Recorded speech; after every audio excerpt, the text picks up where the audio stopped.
Et bonjour à toutes et à tous, j'espère que vous allez bien. On se retrouve aujourd'hui pour une nouvelle vidéo. Alors c'est une vidéo un peu spéciale, un peu originale, c'est tout simplement une vidéo dans laquelle je vais découvrir avec vous Neon Genesis Evangelion qui est sorti en nouvelle édition chez Glénat. Donc un livre assez gros, honnêtement, je pense qu'il doit reprendre à peu près 2 tomes. Il a une couverture la couverture est très belle, la tranche elle fait beaucoup polémique, mais ça c'est pas du tout mon problème. Et la matière est un peu bizarre, elle est un peu en matière, je sais pas, on dirait du plastique, je sais pas, mais c'est assez kiffant à toucher. Du coup, aujourd'hui, on va essayer de découvrir ça ensemble, tout simplement parce que en ce moment, j'ai trouvé du travail, j'ai pas le temps d'avoir mon travail, d'avoir les sorties, de faire des vidéos et de lire. Du coup, je me suis dit pourquoi pas mélanger les deux. Je vais vous lire une histoire. Non, pas du tout. Je vais découvrir avec vous un manga qui est pour moi un des fondateurs du manga actuel. Tout simplement un classique que je n'ai jamais lu, d'autant plus que je n'ai jamais lu le mecha. Donc ça se trouve, ça va pas du tout me plaire. Mais j'ai quand même envie de découvrir ça, donc c'est parti. Alors, il faut savoir que cette vidéo ne contiendra aucun spoil, c'est pas du tout ce que je veux faire. Moi, ce que je veux faire, c'est que vous voyez mes réactions, que vous voyez les points positifs, négatifs que j'apporte à l'œuvre. Mais c'est mon point de vue, bien évidemment, c'est toujours pareil. Je suis vraiment pas légitime de donner mon avis global sur toute une œuvre en général, sachant que mon avis est très très très personnel. Du coup, voilà, c'est parti pour la lecture du tome 1 de Neon Genesis Evangelion, édité chez Glénat. 15 € le tome, ça fait un peu cher, c'est vrai. Ça commence vraiment en beauté avec une belle page couleur, comme ça que vous voyez. Et même après, on a une page couleur magnifique avec le sommaire incrusté directement dedans. Donc ça, c'est vraiment la première page du tome. Ouais, c'est vraiment super beau. Waouh, ok.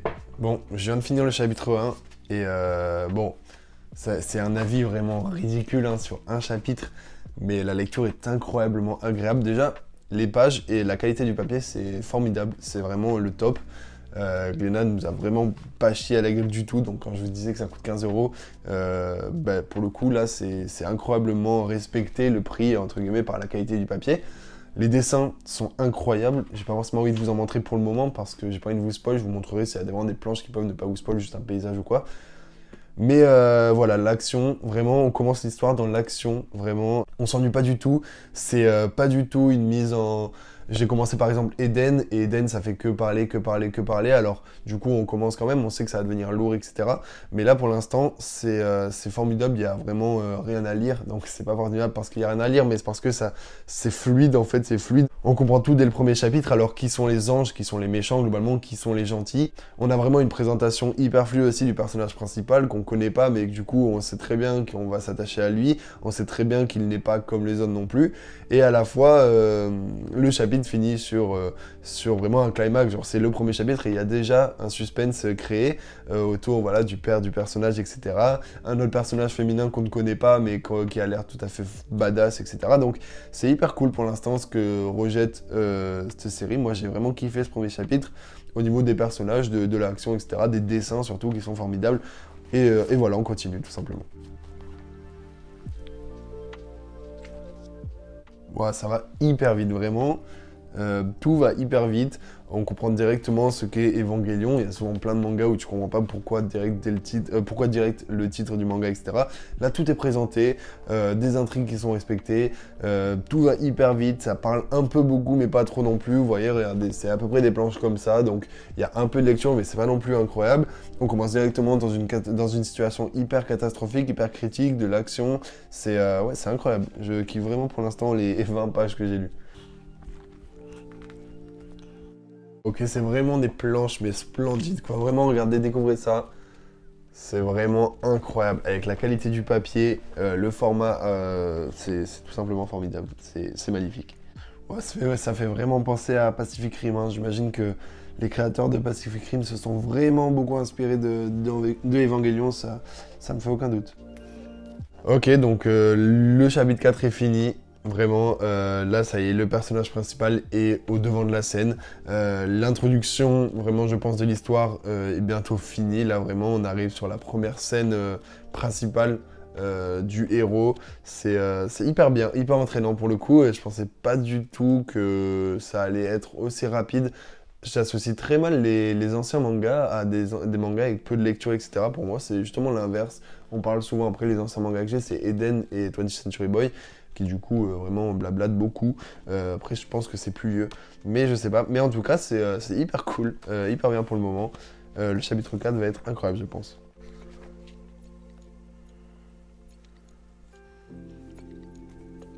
Bon, on se retrouve après la fin du chapitre 4, du coup. Et ça a pris une autre tournure, finalement, que ce que je pensais. Tout avait tout coulé de source, hein, finalement. En plus, ça, c'est un shonen, donc tout coulé de source pour que ça se passe hyper bien. Et puis finalement, ça n'est pas du tout. J'adore la situation critique, j'adore quand on est dans une situation critique, même si on sait qu'au final, ça va bien se finir, entre guillemets. Là, on est dans une situation critique, on ne sait pas comment ça va se passer, on ne sait pas comment ça va se finir. On est toujours avec un personnage qu'on déteste dès le début. Il y a déjà un personnage qui est mis en scène avec très peu de lecture, on lit que ça, et pourtant, il y a déjà un personnage qu'on déteste. Donc voilà, c'est formidable, j'aime trop. Ok, c'est incroyable, vraiment c'est incroyable. Le côté shonen est maîtrisé à la perfection, j'ai l'impression, c'est formidable. Vraiment, c'est waouh, c'est incroyable. Ok, ouais, c'est formidable. On est déjà au chapitre 7, 6, pardon, j'ai pas vu le temps passer, c'est incroyable. En 6 chapitres, il s'est passé des dingueries, mais je peux même pas les compter. C'est incroyable, tout est bien respecté. Mais c'est abusé, en fait, tu reconnais à quel point ça peut être un classique. J'ai lu que ça, hein. Mais bon, après, on dirait, j'ai lu tous les mangas du monde, mais avec mon peu d'expérience, et le fait que je sais que c'est sorti il y a longtemps et que c'est un pilier aux yeux de beaucoup de monde, je me rends compte à quel point ça a dû forger mais un nom incalculable de shonen d'aujourd'hui. Ça a les codes mais maîtrisés à la perfection. Sauf que du coup, j'imagine que c'est un des créateurs. Du coup, tous les autres, j'imagine, se sont hyper bien inspirés de ce manga et ça me choquerait pas du tout. Ouais, voilà, je vous avais dit, les dessins sont incroyables. De toute façon, on le voyait. Regardez la ville, c'est hyper bien fait. Le soleil est incroyablement fait, les rayons du soleil, tous les détails, incroyable. Ah voilà, bah en fait c'est ce que j'avais dit, il y a bien deux tomes. Là, le tome 2 il est montré par une illustration qui sépare, une illustration colorée qui sépare du coup les deux tomes. Et bah écoutez, si on peut faire une conclusion sur le tome 1, c'est que bah, c'est une introduction parfaite. Et en plus de ça, c'est une parfaite présentation des personnages principaux, il me semble. Donc le père de Shinji, Misato, Mademoiselle Misato, et après on a les anges, etc., Évangélion. C'est parfait, on a l'action qui nous est mise en avant pour montrer que bah, ce manga-là ne rigole pas du tout là-dessus, mais aussi un scénario très sentimental, très émotif. C'est parfait pour l'instant, moi je kiffe tous les points, donc c'est nickel. On continue. Ok, il y a quand même un peu d'humour aussi, donc c'est assez cool les shonen comme ça qui mélangent vraiment. Quand c'est l'action, action, il n'y a rien d'autre. Et quand c'est l'humour, quand c'est un peu détente, etc., entre deux moments de tension. Donc il y a les moments sérieux, il y a un moment un peu humour, un peu décontracté, donc c'est super sympa là-dessus. Bon, on a toujours, comme dans tous les shonen, finalement, un personnage assez nerveux qui fait que crier. C'est ouf de retrouver autant les codes comme ça. Enfin, chaque shonen a vraiment sa patte d'originalité et ses codes qui reviennent de l'action. Un personnage principal un peu plus naïf, un peu limite qui a l'air plus faiblard que les autres, mais il l'est pas du tout. Et un personnage un peu plus justement costaud, mais qui est hyper agressif, tout le temps excité. C'est toujours un peu les mêmes choses, mais c'est pas du tout lassant. Ok, il y a vraiment un gros travail là, du coup, je viens de lire le chapitre, il me semble le chapitre 7, voilà. Il y a un gros travail de la vie, etc., au-delà de l'action, vraiment du personnage principal qui se remet en question, qui ne se connaît pas, etc. Un peu triste, non, non, c'est super, ouais, c'est vraiment très très sentimental comme manga, c'est agréable à lire. Ok, vraiment j'adore le personnage principal. Shinji, il est incroyable, il est d'un calme, d'un calme et à la fois, comme on l'a vu vraiment pendant très peu de temps, quand il est dans l'action, c'est un autre personnage, c'est incroyable. J'adore les personnages qui sont tout l'inverse de Asta, finalement, il est tout l'inverse de Asta. Enfin non, il est aussi fort, mais il se pose vraiment beaucoup de questions sur la vie, et à la fois il est trop calme, même quand les gens ils s'énervent contre lui, il dit rien, il dit rien, mais avec vraiment un charisme, non, phénoménal, j'aime trop. Chapitre 9, là ça va être le redébut de l'action il me semble. Ok, donc là on était chapitre 9, il me semble que ça fait un peu genre 3 ou 4 chapitres que c'est un peu plus calme, etc. C'est vraiment pour nous présenter le personnage, présenter les autres personnages, arrive un peu à nous faire comprendre tout le monde du manga, de ce manga, etc., tout son univers. Et puis là on sent qu'on va repasser à nouveau dans de l'action, dans quelque chose de plus sérieux. Donc voilà, c'est très très bien rythmé, très très bien séquencé, c'est génial. Ok, c'est incroyable. Là, je vous le montre, c'est pas trop du spoil, enfin, c'est pas du tout du spoil, même si vous connaissez Evangelion, mais voilà, c'est vraiment des pages couleurs formidables comme ça, que vous pouvez voir. Donc, Glénat a vraiment fait un travail monstre, c'est impeccable.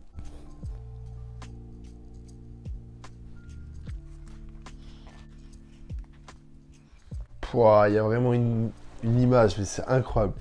Écoutez, vraiment, si vous avez envie de le lire à fond et tout machin, et de pas du tout vous spoil, ne regardez pas, genre, en fait, avancez de 10 secondes, mais elle est incroyable, je trouve. C'est les autres, regardez, c'est formidable. Vraiment, c'est magnifique. Vraiment, waouh, c'est trop beau. Surtout avec tout ce qui se passe avant, c'est incroyable. On rentre à la maison. C'est incroyable, c'était formidable. Je viens de voir qu'à la fin du tome, il y avait... Ouais, c'est bon, Next Libri. Voilà, hop. Ah ouais, donc vraiment on est gâté avec ce tome, vraiment en termes de goodies, en termes de qualité. Voilà, le tome 2 est beaucoup plus chill, vraiment beaucoup plus calme que le tome 1. On en apprend moins, entre guillemets, c'est normal, c'est le tome 1, il met tout en place. Mais le tome 2 est tout aussi intéressant, vraiment, hein, par le personnage principal, Shinji, qui est en constante mise en question, etc., remise en question, et qui se pose plein de questions sur la vie, sur qui il est et tout. Puis le personnage de Misato aussi, hein, qui aide beaucoup le personnage principal. Non, c'est super cool, vraiment, là, on n'a pas eu beaucoup de personnages. On a eu donc il y a eu deux personnages dans sa classe. Il y a eu son père, il y a eu Misato et Shinji.